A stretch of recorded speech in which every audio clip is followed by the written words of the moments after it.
Freddie, well, relationships are very tense right now between the U.S. and another of its longtime trading partners. This time, a trade war is brewing with the European Union, and it hit back this week at President Trump's new tariffs on all aluminum and steel imports by implementing a 50% tariff on American whiskey. Now the president is threatening another round of tariffs against the EU.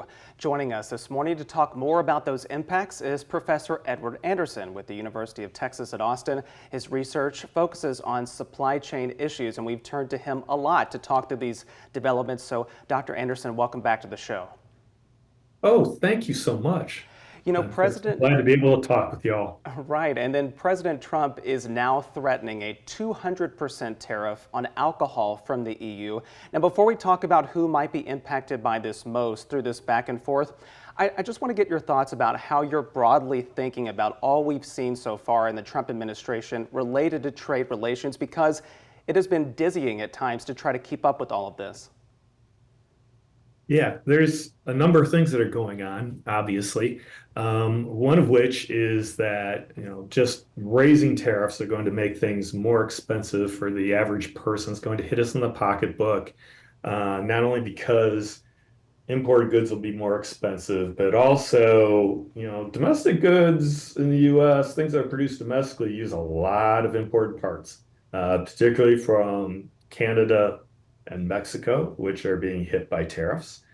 And on top of that, because things are changing from day to day with respect to where tariffs are going to be charged, business is really nervous.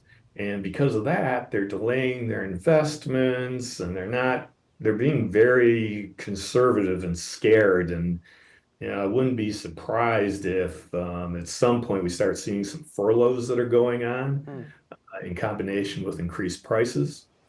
And in addition to that, a lot of, for instance, projects like building plants in the U.S. are essentially on hold. Yeah. And you've talked about how those businesses are frankly scared, as you mentioned. We have heard and discussed about how some of those businesses don't know what to do. They move forward thinking there is going to be a tariff, then they move back because there's a hold on that. You've talked about that impact, but what about the impact that it has on consumers? Are we going to see the price hike go up? And when would that be? Right away, or does it take some time? It'll take a little time, but it's not going to take much. So, classic thing is, of course, imported food, especially fruits, goes up first within like a week.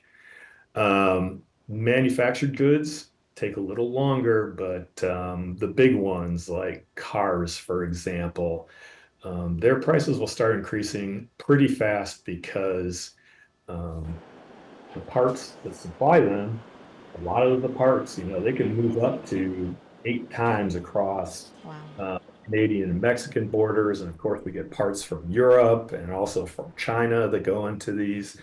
And, they only have about 2 or 3 days of inventory. So, that's going to happen within 2 weeks or so. Those prices will be hitting the lots. And then car prices will go up, and that'll actually drive up the price of used cars too. So we'll be hit by that.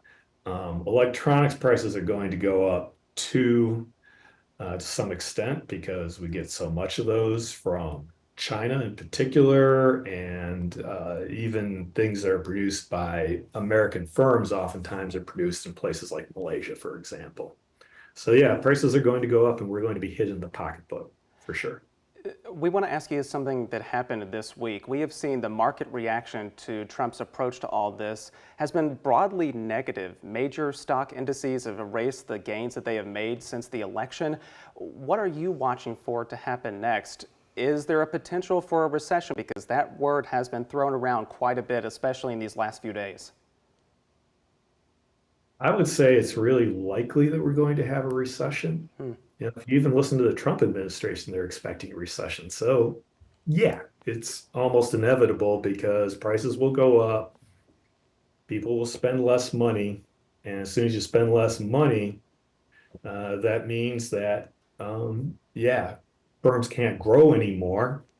And once they don't grow, that is the definition of a recession right there. So it's going to happen. The real question is how long and how bad it will be. I have heard some talk about, yeah, this is like the beginning of the Great Depression when tariffs were put on. And let me just squelch that in the bud. There are huge differences. In the Depression, what really kicked it off was there a meltdown in the financial sector where it wasn't able to operate whatsoever. And there was deflation rather than inflation. And what that meant, there was literally less money every year for 3 years to actually pay people. If you don't have money to pay people, you have to lay them off. And neither of those are applicable here. So the net of it is, yeah, probably going to go into recession. Is it going to be a disaster? No. And in fact, in the long run, maybe things will improve if we actually do get some more plants that are built in the US. Although to make it really happen well, we've got to upskill our workforce. We don't have enough skilled labor in the US, and we need to upskill our unskilled workers. But if we do that, we could actually end up in a better place, perhaps. Well, Professor Edward Anderson, we appreciate you visiting with us for the past few months, but also for updating us today and sharing that context and insight. So thank you again, and I'm sure we will talk very soon. Thank you for the opportunity to be here, and much appreciated.